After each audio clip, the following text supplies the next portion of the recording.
Hello everyone and welcome back to my channel Edmund Mindaros, and for today's quick tutorial I'm going to show you guys on how to resolve the Steam with the error code 130 failed to load web page unknown.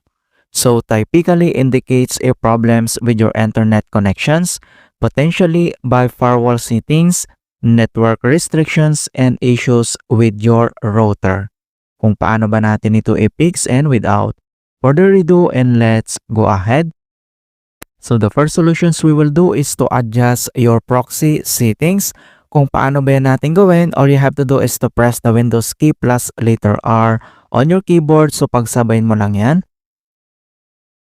And then pop up itong run. So dito lang sa box ay kailangan mo lang i-enter yung command keyword na inetcpl.cpl.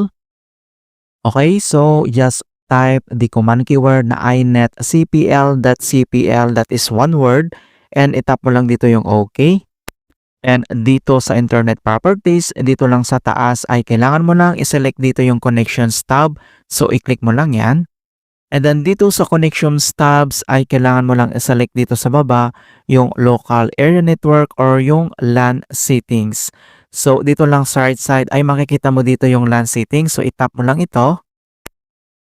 And then pop up itong local area network or LAN settings. So ang next step ay kailangan mo lang i-uncheck lahat ito. Okay, so dito sa automatic configurations, so uncheck.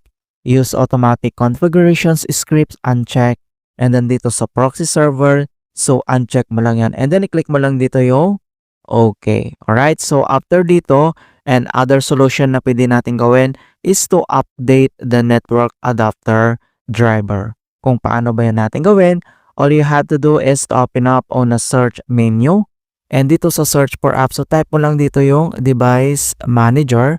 And then click mo lang dito yung open. So once na-open mo na tong device manager, ang next step ay kailangan mo lang i-select dito yung network adapters. So i-click mo lang yung arrow na yan para mag-expand. And then kailangan lang natin i-update yung ating connections. Alright? So select and then right click.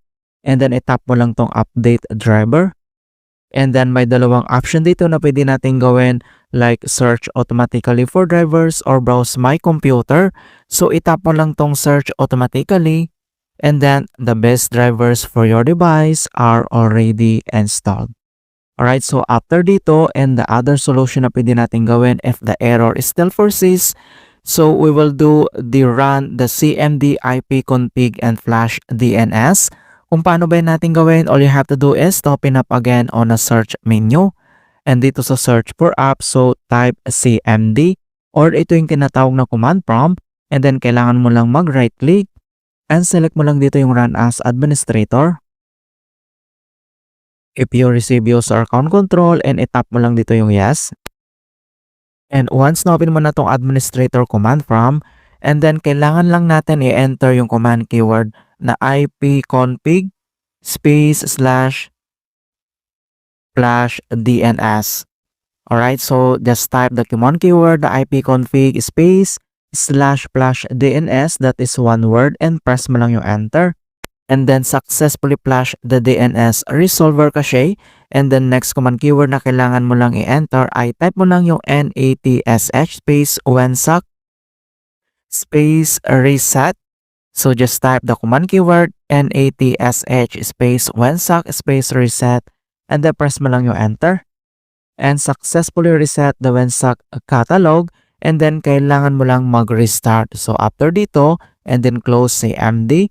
And then dito sa start menu, and kailangan mo lang mag-restart. Just click restart. Alright, so ganun lang po kasimple on how to fix Steam with the error code 130 failed to load web page unknown. And please don't forget to like this video and subscribe to my channel for more quality content. Thank you guys and see you in my next tutorial.